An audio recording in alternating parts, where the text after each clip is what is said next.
Hi friends, அனைவருக்கும் வணக்கம். Welcome to our channel MS target TNPSC. இன்றைக்கி என்ன பார்க்க போகிறோன்னா, இந்த டார்கெட் 1க்கான போர்ஷன் அமிலங்கள், காரங்கள், உப்புகள் அதை பற்றி தான் நம்ம இன்றைக்கி ஒன்லைனராக பார்க்க போகிறோம். ஆல்ரெடி வந்து பார்த்திங்கன்னா டெலகிராம் குரூப்பில் நான் இதற்கான பிடிஎஃப் கொடுத்துட்ருக்கேன்.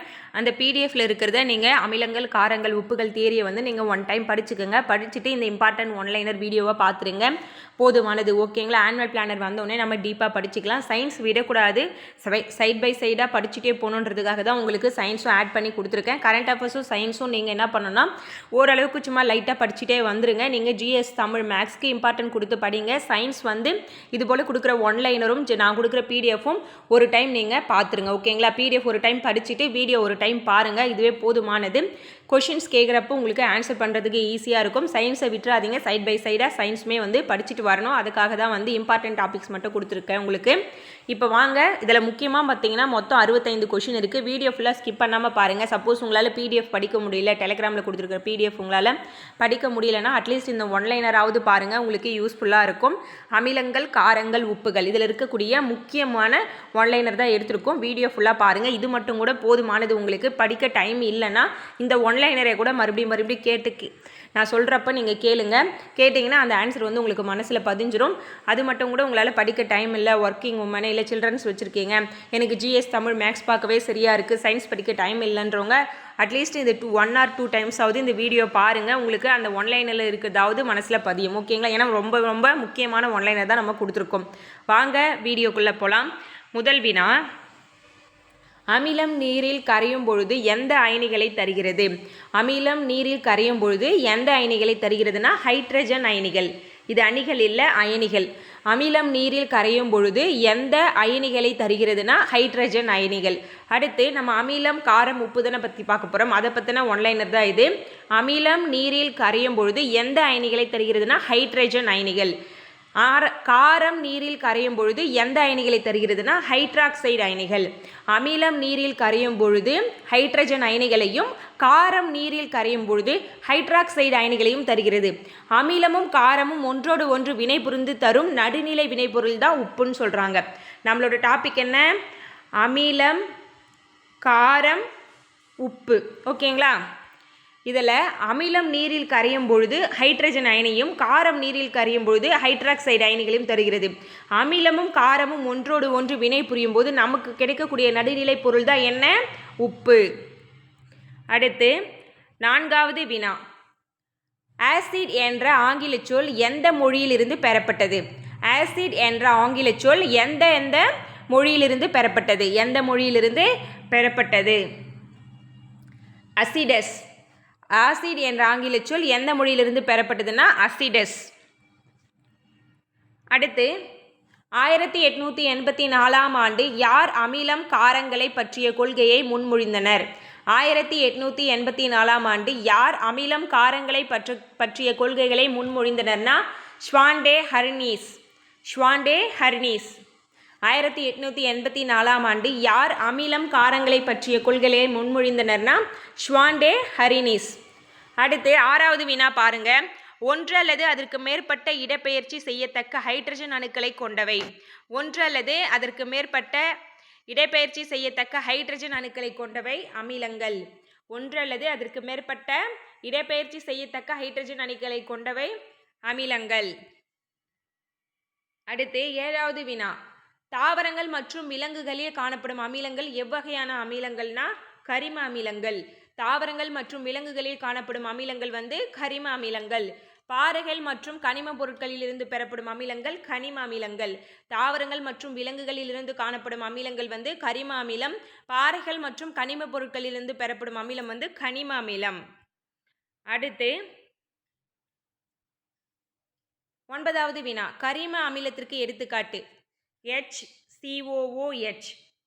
அடுத்து CH3COOH. இது ரெண்டும் வந்து பார்த்தீங்கன்னா கரிம அமிலத்திற்கு எடுத்துக்காட்டு. கனிம அமிலத்திற்கு எடுத்துக்காட்டு பார்த்தீங்கன்னா HCl, HNO3, H2SO4. HCl, HNO3, H2SO4. இது கனிம அமிலத்திற்கு எடுத்துக்காட்டு. 11வது வினா, ஒரு மூலக்கூறில் ஒரே ஒரு பதிலீடு செய்யப்படக்கூடிய ஹைட்ரஜன் அயனியை பெற்ற அமிலங்கள் எவ்வாறு அழைக்கப்படுகிறது? ஒரு மூலக்கூறில் ஒரே ஒரு பதிலீடு செய்யப்படக்கூடிய ஹைட்ரஜன் அயனியை பெற்ற அமிலங்கள் எவ்வாறு அழைக்கப்படுகிறது? ஒரே ஒரு ஹைட்ரஜனை மட்டும் பதிலீடு செஞ்சுச்சுன்னா அது ஒற்றை காரத்துவ அமிலம். ஒரு மூலக்கூறில் ஒரே ஒரு பதிலீடு செய்யப்படக்கூடிய ஹைட்ரஜன் அயனி மட்டும் இருந்துச்சுன்னா அந்த அமிலத்தை என்ன சொல்கிறாங்கன்னா ஒற்றை காரத்துவ அமிலம். இதுவே நீர் கரைசலில் ஒரு மூலக்கூறு அமிலத்திற்கு ஒரு ஹைட்ரஜன் அயனியை தருவது பார்த்தீங்கன்னா ஒற்றை காரத்துவம். 2 கொஷினும் சேம் தான், ரிப்பீட்டட் ஆயிருக்கு. கொஷின் என்ன பண்ணுவாங்க, 2 டைப்ஸ்லையுமே கேட்பாங்க. ஒரே ஒரு பதிலீடு செய்யப்படக்கூடிய, இங்கே ஒரு மூலக்கூறு அமிலத்திற்கு ஒரு ஹைட்ரஜன் அயனியை தருவது, 2 டைப்லையும் கொஷின் கேட்பாங்க. அதனால தான் எடுத்திருக்கு ஒற்றை காரத்துவ அமிலம். அடுத்து 13வது வினா.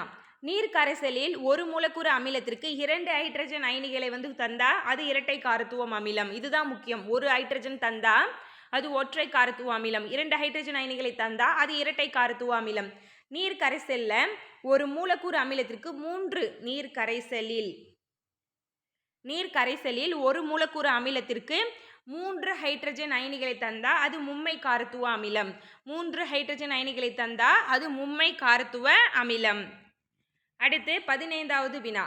நீரில் முழுமையாக அயனியுறும் அமிலங்கள் எவ்வாறு அழைக்கப்படுகிறது? நீரில் முழுமையாக அயனியுறும் அமிலங்கள் வலிமை மிகு அமிலங்கள். நீரில் முழுமையாக அயனியுறும் அமிலங்கள் வலிமை மிகு அமிலங்கள். நீரில் பகுதியளவே முழுமையாக அயனியுற்றா அது வலிமை மிகு, பகுதியளவே அயனியுற்றா அது வலிமை குறைந்த அமிலங்கள்னு சொல்கிறாங்க. நீரில் பகுதியளவே அயனி உறும் அமிலங்கள் என்ன சொல்கிறாங்க, வலிமை குறைந்த அமிலங்கள்னு சொல்கிறாங்க. இது அயனியுறும். ஓகேங்களா, டைப்பிங் மிஸ்டேக் இருக்குது, இதை கொஞ்சம் பார்த்துங்க. நீரில் பகுதியளவே அயனியுறும் அமிலங்கள் வலிமை குறைந்த அமிலங்கள். முழுமையாக அயனியுறும் அமிலங்கள் வலிமை மிகு அமிலங்கள். அடுத்து 17வது வினா. வலிமை மிகு அமிலத்திற்கு எடுத்துக்காட்டு HCl. வலிமை மிகு அமிலத்திற்கு எடுத்துக்காட்டு HCl. வலிமை குறைந்த அமிலத்திற்கு எடுத்துக்காட்டு CH3COOH. வலிமை மிகு அமிலத்திற்கு எடுத்துக்காட்டு HCl. வலிமை குறைந்த அமிலத்திற்கு எடுத்துக்காட்டு CH3COOH. அடுத்து வெப்பம் அல்லது கதிர்வீச்சு அல்லது வேதிவினை அல்லது மின் இறக்கத்தினால் அயனிகளை பிரித்தெடுக்கும் முறை எவ்வாறு அழைக்கப்படுகிறது? வெப்பம் அல்லது கதிர்வீச்சு அல்லது வேதிவினை அல்லது மின்னார் இறக்கம், இந்த எந்த வேணா இருக்கலாம். வெப்ப முறையாக இருக்கலாம், இல்லை கதிர்வீச்சு முறையாக இருக்கலாம், வேதிவினை முறையாக இருக்கலாம், மின் இறக்க முறையாக இருக்கலாம். இந்த முறையில் அயனிகளை பிரித்தெடுக்கும் முறைக்கு என்ன சொல்கிறாங்கன்னா அயனியாதல்னு சொல்கிறாங்க. அயனியாதல். 20வது வினா. ஒரு கரைப்பானில் அதிக அளவு கரைந்துள்ள அமிலங்கள் எவ்வாறு அழைக்கப்படுகிறது? ஒரு கரைப்பானில் அதிக அளவு கரைந்துள்ள அமிலங்கள் செறிவுமிகு அமிலங்கள். ஒரு கரைப்பானில் அதிக அளவு அமிலம் கரைஞ்சிருந்துச்சா அது செறிவுமிகு அமிலம்னு சொல்கிறாங்க. இதுவே அமிலம் குறைவாக இருந்துச்சுன்னா அது செறிவு குறைந்த அமிலம்னு சொல்லுவாங்க. அடுத்து அதாவது நீர்த்த அமிலங்கள், செறிவு குறைந்த அப்படி இல்லைன்னா நீர்த்த அமிலங்கள்னு சொல்லுவாங்க. ஒரு கரைப்பானில் குறைந்த அளவு கரைந்துள்ள அமிலங்கள் நீர்த்த அமிலங்கள். இதுவே அதிக அளவு கரைந்துள்ள அமிலங்கள் செறிவுமிகு அமிலங்கள்னு சொல்லுவாங்க. அமிலங்கள் செயல்திறன் மிக்க உலோகங்களுடன் வினைபுரிந்து எந்த வாயுவை தருகிறது?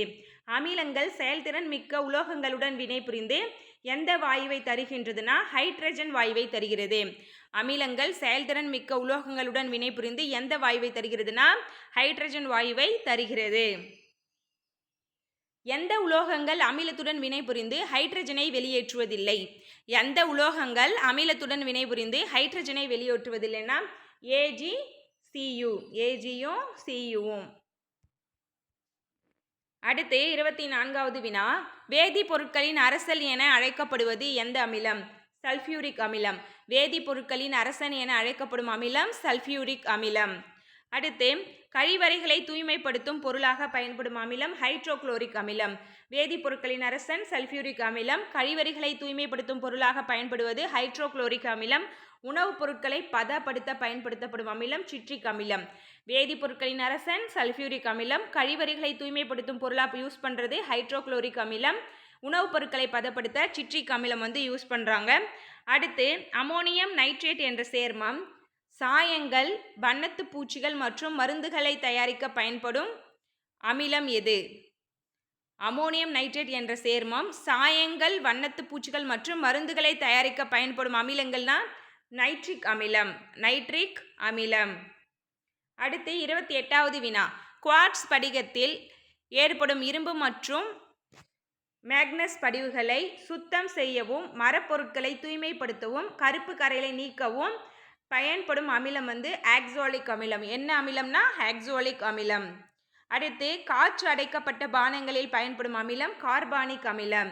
குவார்ட்ஸ் படிகத்தில் ஏற்படும் இரும்பு மற்றும் மேக்னஸ் படிவுகளை சுத்தம் செய்யவும் மரப்பொருட்களை தூய்மைப்படுத்தவும் கருப்பு கரைகளை நீக்கவும் பயன்படுவது ஆக்சாலிக் அமிலம். காற்றடைக்கப்பட்ட பானங்களில் பயன்படும் அமிலம் கார்பானிக் அமிலம். அடுத்து எந்த அமிலமானது ரொட்டி சோடாவின் ஒரு பகுதியாக பயன்படுகிறது? எந்த அமிலமானது ரொட்டி சோடாவின் ஒரு பகுதியாக பயன்படுதுன்னா டார்டாரிக் அமிலம். டார்டாரிக் அமிலம். 3 பங்கு ஹைட்ரோகுளோரிக் அமிலம் 1 பங்கு நைட்ரிக் அமிலம் கலந்த கலவை தான் நம்ம என்ன சொல்கிறோன்னா ராஜ திரவகம். 3 பங்கு ஹைட்ரோகுளோரிக் அமிலம் 1 பங்கு நைட்ரிக் அமிலம் கலந்த கலவை தான் நம்ம என்ன சொல்கிறோம்னா ராஜ திரவகம்னு சொல்கிறோம். அடுத்து 32வது வினா. தங்கம் மற்றும் பிளாட்டினம் போன்ற உலோகங்களை கரைப்பதற்கு முதன்மையாக பயன்படுத்துவது எது? தங்கம் மற்றும் பிளாட்டினம் போன்ற உலோகங்களை கரைப்பதற்கு முதன்மையாக பயன்படுத்துவது ராஜ திரவகம். 33வது. ஹரினியஸ் கொள்கையின் காரங்கள் நீரில் கரையும் போது எந்த அயனிகளை தருகிறது?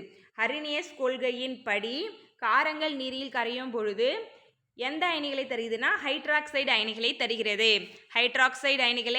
தருகிறது. ராஜ திரவத்தோட மோலார் விகிதம் பார்த்தீங்கன்னா 3:1. ஹைட்ரோகுளோரிக் அமிலம் வந்து 3 பங்கு 1 பங்கு நைட்ரிக் அமிலம். அடுத்து தங்கத்தை சுத்தம் செய்யவும் சுத்திகரிக்கவும் பயன்படுவது எதுனா ராஜ திரவகம். தங்கத்தை சுத்தம் செய்யவும் சுத்திகரிக்கவும் பயன்படுவது ராஜ திரவகம். எரி காரங்களுக்கு எடுத்துக்காட்டு. இப்போ வந்து நம்ம என்ன பார்த்தோம்? அமிலம் எரிக்க பார்த்தோம். அப்புறம் காரம். எரி காரங்களுக்கு எடுத்துக்காட்டு NaOH மற்றும் KOH. நைட்ரஜன் ஹைட்ராக்சைடு மற்றும் பொட்டாசியம் ஹைட்ராக்சைடு. அடுத்து 37வது. நீரில் அயனி உற்று ஒரு மூலக்கூறு காரத்திற்கு ஒரு ஹைட்ராக்சைடு அயனியை தருவது. ஒரு நீரில் அயனி உற்று ஒரு மூலக்கூறானது ஒரு மூலக்கூறு காரத்திற்கு ஒரு ஹைட்ராக்சைடு அயனிகளை தருவது ஒற்றை அமிலத்துவ காரம். அங்கே எப்படி நம்ம அமிலத்துக்கு வந்து ஒற்றை அமிலம் பார்த்தோமோ இங்கே வந்து ஒற்றை அமிலத்துவ காரம். அடுத்து 38வது வினா. நீர்த்த கரைசலில் முழுவதுமாக அயனியுறும் காரங்கள் எவ்வாறு அழைக்கப்படுகிறது? ஒரு நீர்த்த கரைசலில் முழுவதுமாக அயனியுறும் காரங்கள் வந்து வலிமை மிகு காரங்கள். நீர்த்த கரைசலில் முழுவதுமாக அயனியுறும் காரங்கள் வந்து வலிமை மிகு காரங்கள்னு சொல்கிறாங்க. நீர்த்த கரைசலில் வந்து பகுதியளவு முழுவதாக வந்துச்சுன்னா அது வலிமை மிகு காரம், பகுதியளவு வந்துச்சுன்னா அது வலிமை குறைந்த காரங்கள். அங்கே எப்படி நாம் பகுதியளவு அயனி ஊற்றால் நீர்த்த அமிலம் சொன்னோம், முழுவதுமாக அயனி ஊற்றா வலிமை மிகு அமிலம் சொன்னோம். அதுபோல தான் நீர்த்த கரைசலில் முழுவதுமாக அயனியுறும் காரம் என்ன சொல்கிறேன்னா வலிமை மிகு காரனோ, இங்கே பகுதியளவு அயனி ஊற்றா அது வலிமை குறைந்த காரங்கள்னு சொல்கிறாங்க. அடுத்து 40வது வினா. சிவப்பு லிட்மஸ் தாளை நீல நிறமாக மாற்றுவது காரங்கள். சிவப்பு டு ரெட் டு ப்ளூ அது வந்து பார்த்திங்கன்னா காரங்கள்னு சொல்கிறாங்க.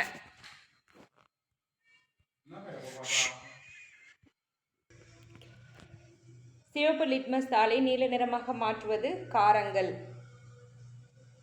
அடுத்து சோப்பு தயாரிக்க பயன்படும் காரம் வந்து பார்த்திங்கன்னா சோடியம் ஹைட்ராக்சைடு. சோப்பு தயாரிக்க பயன்படும் காரம் சோடியம் ஹைட்ராக்சைடு. கட்டிடங்களுக்கு சுண்ணாம்பு பூச பயன்படும் காரம் கால்சியம் ஹைட்ராக்சைடு. சோப்பு தயாரிக்க பயன்படுவது சோடியம் ஹைட்ராக்சைடு. கட்டிடங்களுக்கு சுண்ணாம்பு பூச பயன்படுவது கால்சியம் ஹைட்ராக்சைடு. அடுத்து வயிற்று கோளாறுகளுக்கு மருந்தாக பயன்படும் காரம் வந்து மெக்னீசியம் ஹைட்ராக்சைடு. வயிற்று கோளாறுகளுக்கு மருந்தாக பயன்படும் காரம் மெக்னீசியம் ஹைட்ராக்சைடு. துணிகளில் உள்ள எண்ணெய் கரைகளை நீக்குவதற்கு பயன்படும் காரம் வந்து அமோனியம் ஹைட்ராக்சைடு. ஹைட்ராக்சைடுன்னு வந்தாவே அது காரம்னு முடிவு பண்ணிடுங்க. துணிகளில் உள்ள எண்ணெய் கரைகளை நீக்குவதற்கு பயன்படும் காரம் அமோனியம் ஹைட்ராக்சைடு. அடுத்து கரைசலை ஹைட்ரஜன் அயனிகளின் செறிவின் அடிப்படையில் அளவிடுதல் எவ்வாறு அழைக்கப்படுகிறது? கரைசலை ஹைட்ரஜன் அயனிகளின் செறிவின் அடிப்படையில் அளவிடுதல் எவ்வாறு அழைக்கப்படுகிறது? pH அளவீடு. அமிலத்தன்மை கொண்ட கரைசலின் மதிப்பு என்னவாக இருக்கும்? அமிலத்தன்மை கொண்ட கரைசலின் மதிப்பு 7ஐ விட குறைவாக இருக்கும். இதுவே காரத்தன்மை கொண்ட கரைசலின் மதிப்பு வந்து 7ஐ விட அதிகமாக இருக்கும். அமிலத்தன்மை கொண்ட கரைசலின் மதிப்பு வந்து 7ஐ விட குறைவாக இருக்கும். இதுவே வந்து பார்த்திங்கன்னா காரத்தன்மை கொண்ட கரைசலின் மதிப்பு 7ஐ விட அதிகமாக இருக்கும். நடுநிலை தன்மை கொண்ட கரைசலில் மதிப்பு என்னவாக இருக்குன்னா 7க்கு சமமாக இருக்கும். நடுநிலை தன்மை கொண்ட கரைசலின் மதிப்பு 7க்கு சமமாக இருக்கும். அடுத்து ஒரு அமிலம் மற்றும் காரம் இவற்றின் முழுமையான நடுநிலை போது கிடைப்பது சாதாரண உப்பு. ஒரு அமிலம் மற்றும் காரம் இவற்றின் முழுமையான நடுநிலை போது கிடைப்பது என்ன கிடைக்கும்? நமக்கு சாதாரண உப்பு கிடைக்கும். அடுத்து 50வது கொஸ்டின் பாருங்க. ஒரு உலோகம் அமிலத்தில் உள்ள ஹைட்ரஜன் அணுக்களின் பகுதி அளவில் வெளியேற்றுவதால் கிடைப்பது. ஒரு உலோகம் அமிலத்தில் உள்ள ஹைட்ரஜன் அணுக்களை பகுதி அளவில் வெளியேற்றினா நமக்கு அமில உப்புக்கள் கிடைக்கும். ஒரு உலோக அமிலத்தில் ஹைட்ரஜன் அணுக்களை பகுதி அளவில் வெளியேற்றினால் நமக்கு அமில உப்புக்கள் கிடைக்கும். அடுத்து பாருங்க 51வது வினா. சமமான மூலக்கூறு எடை விகித அளவுகளில் 2 எளிய உப்புக்களின் நிறைவுற்ற கரைசல்களை சேர்த்து படிகமாக்கும் போது கிடைப்பது இரட்டை உப்புக்கள். சமமான மூலக்கூறு எடை விகித அளவுகளில் 2 எளிய உப்புகளின் நிறைவுற்ற கரைசல்களை சேர்த்து படிகமாக்கும் போது நமக்கு கிடைப்பது இரட்டை உப்புக்கள். அடுத்து 52வது வினா. நீரில் கரையக்கூடிய உப்புக்கு எடுத்துக்காட்டு சோடியம் குளோரைடு. நீரில் கரையக்கூடிய உப்புக்கு எடுத்துக்காட்டு சோடியம் குளோரைடு. நீரில் கரையாத உப்புக்கு பார்த்தீங்கன்னா சில்வர் குளோரைடு. நீரில் கரையக்கூடிய உப்புக்கு எடுத்துக்காட்டு சோடியம் குளோரைடு. நீரில் கரையாத உப்புக்கு எடுத்துக்காட்டு சில்வர் குளோரைடு. அடுத்து பல உப்புகள் நீர் மூலக்கூறுகளுடன் இணைந்து அதிகமாக காணப்படுகின்றன. இந்த நீர் மூலக்கூறுகள் எவ்வாறு அழைக்கப்படுகிறது? பல உப்புகள் நீர் மூலக்கூறுகளுடன் இணைந்து அதிகமாக காணப்படுகின்றன. இந்த நீர் மூலக்கூறுகள் எவ்வாறு அழைக்கப்படுகிறதுனா நீரேற்ற உப்புக்கள். நீரேற்ற உப்புக்கள். அடுத்து 55வது வினா. நாம் அன்றாட உணவில் உணவை பாதுகாக்க பயன்படுத்தப்படும் உப்பு சோடியம் குளோரைடுன்னு சொல்லுவாங்க. இது சாதாரண உப்பு. நம் அன்றாட உணவில் உணவை பாதுகாக்க பயன்படுத்தப்படும் உப்பு சோடியம் குளோரைடு. அடுத்து 56வது வினா. கடின நீரை நன்னீராக்க பயன்படும் உப்பு சோடியம் கார்பனேட் சலவை சோடா. கடின நீரை நன்னீராக்க பயன்படும் உப்பு சோடியம் கார்பனேட் சலவை சோடா. அடுத்து ரொட்டி சோடா தயாரிக்க பயன்படும் உப்பு சோடியம் பைகார்பனேட். ரொட்டி சோடா தயாரிக்க பயன்படும் உப்பு சோடியம் பைகார்பனேட். அடுத்து 58வது வினா. கேக் மற்றும் ரொட்டிகளை மென்மையாக்க மாற்ற பயன்படுவது. கேக் மற்றும் ரொட்டிகளை மென்மையாக்க பயன்படுவது சோடியம் பைகார்பனேட். Sodium bicarbonate. கார்பனேட்னு வந்தால் உப்புகள் ஈஸியாக ஞாபகம் வச்சுங்க. ஆக்சைடுன்னு வந்தால் ஹைட்ராக்சைடுன்னு வந்தால் அது காரங்கள். அமிலம்னு அதிலே வரும். ஓகேங்களா? சல்ஃபியூரிக் அமிலம் அது மாதிரி வரும். ஒரு சோடியம் பைகார்பனேட்னா அது உப்பு. ஹைட்ராக்சைடில் முடிஞ்சால் அது காரம். அமிலம்னு முடிஞ்சால் அமிலம். ஓகேங்களா? ஷார்ட்கட்டாக ஞாபகம் வச்சுக்கிறதுக்கு சொல்கிறேன். கண்ணாடி தொழிற்சாலைகளில் சோப்பு மற்றும் பேப்பர் தொழிற்சாலைகளில் பயன்படும் உப்பு. கண்ணாடி தொழிற்சாலை அப்புறம் சோப்பு பேப்பர் தொழிற்சாலைகளில் பயன்படும் உப்பு சோடியம் கார்பனேட். Sodium carbonate. அடுத்து 60வது வினா. வயிற்றில் உள்ள அதிகப்படியான அமிலத்தை நடுநிலையாக்குவது. வயிற்றில் உள்ள அதிகப்படியான அமிலத்தை நடுநிலையாக்குவது சோடியம் பைகார்பனேட். வயிற்றில் உள்ள அதிகப்படியான அமிலத்தை நடுநிலையாக்குவது சோடியம் பைகார்பனேட். கிருமி நாசினியாகவும் பருத்தி மற்றும் லினன் துணிகளை வெளுக்க பயன்படுவது கால்சியம் ஆக்சிக்ளோரைடு. கிருமி நாசினியாகவும் பருத்தி மற்றும் லினன் துணிகளை வெளுக்க பயன்படுவது கால்சியம் ஆக்சிக்ளோரைடு. இதை சலவை தூள்னு சொல்கிறோம். அடுத்து முறிந்த எலும்புகளை ஒட்ட வைப்பதற்கு பயன்படும் உப்பு கால்சியம் சல்ஃபைடு. முறிந்த எலும்புகளை ஒட்ட வைப்பதற்கு பயன்படும் உப்பு கால்சியம் சல்ஃபைடு. இதை பாரிஸ் சாந்துன்னு சொல்லுவாங்க. சிலைகளுக்கான வார்ப்புகளை செய்ய பயன்படும் உப்பு பாரிஸ் சாந்து. இதுவும் பாரிஸ் சாந்து தான். முறிந்த எலும்புகளை ஒட்ட வைப்பதற்கு பயன்படும் உப்பும் கால்சியம் சல்ஃபைடு. சிலைகளுக்கான வார்ப்புகளை செய்ய பயன்படும் உப்பு பாரிஸ் சாந்து. சோடா அமில தீ அணைப்பான்களில் பயன்படுவது சோடியம் பைகார்பனேட். சோடா அமில தீ அணைப்பான்களாக பயன்படுவது சோடியம் பைகார்பனேட். ஓகேங்களா? அவ்வளோதாங்க. முக்கியமான அமிலம் காரம் உப்புகள்லேருந்து ஒரு 65 முக்கியமான கொஷின் பார்த்துட்டோம். உங்களுக்கு கொடுத்த பிடிஎஃப்ல தான் இருக்குது இந்த கொஷின்லாம். பிடிஎஃப்னால் உங்களுக்கு நான் புக்கு பிடிஎஃப் கொடுத்துருப்பேன். அதுலேருந்து தான் நம்ம கொஷின்ஸ் எடுத்திருக்கோம். அந்த புக் பிடிஎஃப் ஒரு முறை பார்த்துட்டு நீங்கள் என்ன பண்ணுங்கள், ஒரு முறை படிச்சிடுங்க. படிச்சுட்டு இந்த கொஷின்ஸ் பாருங்கள். இது முக்கியமான கொஷின்ஸ் எல்லாமே. இதை மட்டும் கூட நீங்கள் படித்தா போதும். டைம் இல்லாதவங்க ஒர்க் பண்ணுறீங்க நியூ ஸ்டூடெண்ட்ஸ் அப்படின்னா நீங்கள் புக்கில் ஒரு முறை படிச்சுட்டு இந்த வீடியோ ஒரு 1 or 2 டைம்ஸ் பாருங்கள். மனசில் முக்கியமான கொஷின்ஸ்லாம் அப்படியே நின்றுடும்.